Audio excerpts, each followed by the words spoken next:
나흘간의 설 연휴가 시작되면서 시민들은 명절 준비로 하루 종일 분주한 시간을 보냈습니다. 청년 인구 유출의 심각성과 대책을 살펴보는 기획 보도. 오늘은 첫 순서로 청년 인구 유출 실태를 취재했습니다. 자치단체마다 앞다퉈 산업단지를 조성하고 있지만 분양가를 낮춰도 기업 유치에 어려움을 겪고 있습니다. 여러분 안녕하십니까? 나흘간의 설 연휴가 시작됐습니다. 전통시장에는 명절 음식을 장만하려는 시민들로 북적였고 가정에서는 음식 준비로 하루 종일 분주했습니다. 정원익 기자입니다. 전통시장이 오랜만에 활기를 되찾았습니다. 곳곳에서는 밀고 당기기가 펼쳐지고 이거 조기가 비싸네. 저거 이거 3마리 만 원. 이거 짜면 줄지어 기다리는 것도 마다하지 않습니다. 자식 손주들과 함께 맛난 음식을 해먹을 생각에 벌써부터 기분 좋은 설렘이 가득합니다. 이제 꽃게탕도 해먹고 동태전도 부쳐먹고 호박전도 부쳐먹고 이제 각자 우리 식구들이 좋아하는 음식으로. 시골집에서는 음식 준비가 안창입니다. 며느리는 물론 사위와 딸까지 모여 이야기꽃을 피우며 정답게 손을 놀립니다. 간 익은 명태전을 서로의 입에 넣어주고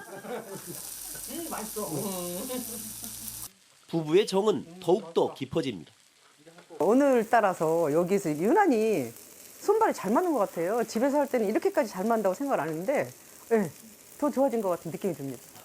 집사람을 위해서 한 번씩 이렇게 내려와서 이런 프로그램도 할 수 있는 것도 괜찮은 방법이다 생각을 좀 하고 있습니다, 보니까. 설 연휴 첫날 고속도로는 오전부터 지정체 현상이 심했지만 오후 늦게 대부분 풀렸습니다. 도로공사 전북본부는 내일 오전부터는 다시 귀형길 차량으로 고속도로가 매우 혼잡할 것으로 내다봤습니다. JTB 뉴스 정원익입니다.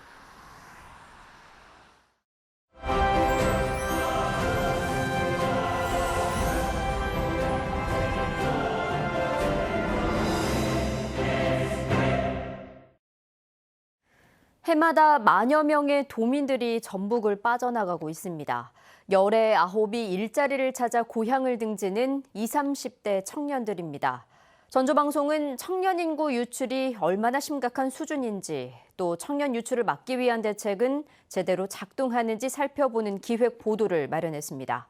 오늘은 먼저 청년 인구 유출 실태를 하원호 기자가 취재했습니다. 청년들이 전북을 등지는 가장 큰 이유는 일자리 때문입니다. 전라북도에 별로 이제 공장이라든지 일자리가 많이 없어서 이제 경기도라든지 이제 타지로 학생들이 많이 이동을 하는 것 같습니다. 네, 저희 학교 졸업한 학생들은 대다수가 도내 20, 30대 청년 인구 유출은 심각한 수준입니다. 전입자 수에서 전출자 수를 뺀 순 유출 인구는 지난 2009년 5,811명에서 꾸준히 늘기 시작해 지난 2018년에는 12,007명으로 2배 이상 급증했습니다. 2018년 전북 유출 인구는 13,700여 명인데 대부분이 20, 30대 청년인 겁니다. 지난 10년간 전북을 떠난 사람들은 주로 경기도와 서울, 충남, 광주에 둥지를 틀었습니다.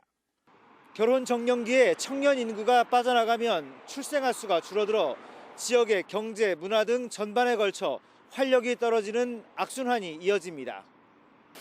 전북의 생산 연령 인구는 올해 123만 명에서 오는 2047년에는 75만 명으로 절반 가까이 줄어듭니다. 향후 2047년 전북 청년층 인구는 14만 8천여 명으로 전북 인구의 9.3%를 차지하는데 이는 전국 청년 인구 10%에 비하면 0.7%포인트 적은 수치입니다. 일자리를 찾기 위해 또는 더 나은 삶의 질을 누리기 위해 고향을 등지는 전북의 청년들. 이들을 붙잡기 위한 맞춤형 정책 개발은 더 이상 미룰 수 없는 가장 중요한 과제가 됐습니다. JTB 뉴스 하원호입니다.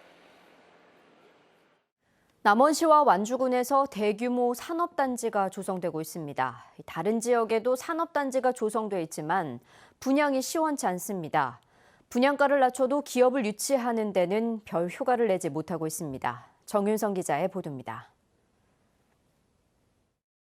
내년 4월 완공을 앞두고 있는 완주군의 테크노밸리 산업단지 2단계 현장입니다. 공동주택, 상가부지 등이 매각돼 금액으론 35%가 분양됐습니다.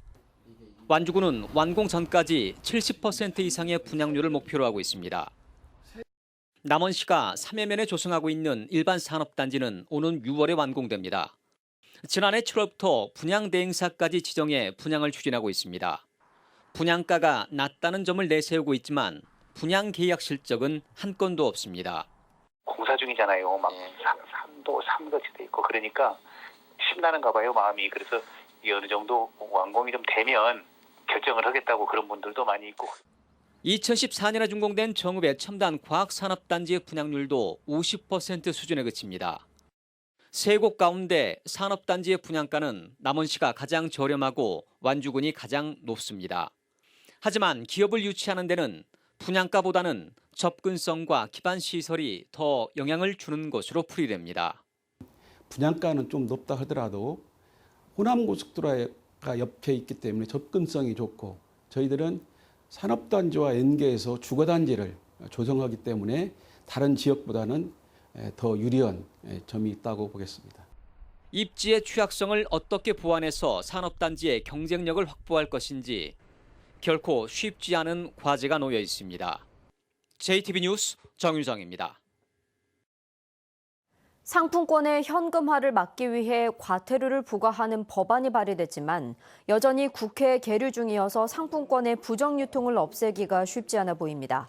전라북도는 전국에서 상품권 깡이 잇따르자 상품권 현금화를 시도한 가맹점에게 과태료를 부과하는 법안이 발의됐지만 국회에서 최종 합의가 안 돼 법안 통과가 쉽지 않다고 밝혔습니다. 지난 2018년 이후 전북에서는 16건의 이른바 상품권 깡이 적발됐지만 가맹점 등록 취소와 이익금 환수에 그쳐 상품권의 부정 유통을 근절하는 데 한계를 드러내고 있습니다. 사회적 기업의 활성화를 위해 전라북도가 시군의 중간 지원 조직을 시범적으로 운영합니다. 전라북도는 시군에 2년 동안 1억 원가량의 인건비와 운영비를 지원하면 중간 조직의 직원들이 사회적 기업의 판로 확대에 나설 것이라고 밝혔습니다. 시범 사업 선정 지역은 모두 5곳으로 이미 중간 지원 조직이 있는 전주와 익산, 완주는 제외됩니다. 더불어민주당이 총선 후보를 확정하기 위한 절차에 본격적으로 돌입합니다. 민주당은 명절 연휴 다음 날인 28일 총선 후보자 공모 절차가 완료됨에 따라 곧바로 서류 심사에 이어 선거구를 방문해 공천 신청자의 도덕성과 당선 가능성 등을 실사할 예정입니다. 민주당은 이 같은 과정을 거쳐 선거구별로 최대 3명을 남기는 컷오프를 한 뒤 2월 말에서 3월 초 사이에 당내 경선에 착수할 예정입니다. 지난해 조상 땅 찾기를 통해 7,834명에게 3만 5천여 필지, 395만 제곱미터 규모의 토지 정보가 제공됐습니다. 조상 땅 찾기는 국토정보 시스템을 통해 사망한 조상 명의의 토지나 본인 명의의 전국 토지 소유 현황을 알려주는 행정 서비스로 도청이나 시, 군청, 민원실을 통해 신청할 수 있습니다. 전북교육청이 국제결혼 가정 학생에 대한 지원을 강화합니다. 전북교육청은 올해 국제결혼 가정의 초중고 학생 170명을 선정해 진로 교육을 진행하고 학기 중에 편입학을 하는 경우 2달간 한국어 교육과 문화체험으로 학교 적응을 돕기로 했습니다. 국제결혼 가정의 초중고 학생은 7,230명가량입니다. 다음은 JTB 전주방송에 이웃돕기 성금을 보내주신 분들입니다. 전주 현대옥 대표 오상현 님이 1,000만 원을 보내주셨습니다. 성금을 보내주신 분들께 감사드립니다. 설 연휴 첫날인 오늘은 구름이 많은 가운데 낮 기온이 13도 안팎까지 올랐습니다. 설날인 내일도 구름이 많겠습니다. 아침 최저 기온은 0도에서 4도, 낮 최고 기온은 9도에서 13도로 오늘과 비슷하겠습니다. 모레는 낮 기온이 14도까지 오를 것으로 예상됩니다. 전주기상지청은 연휴 마지막 날인 다음 주 월요일부터 비가 자주 올 것으로 내다봤습니다.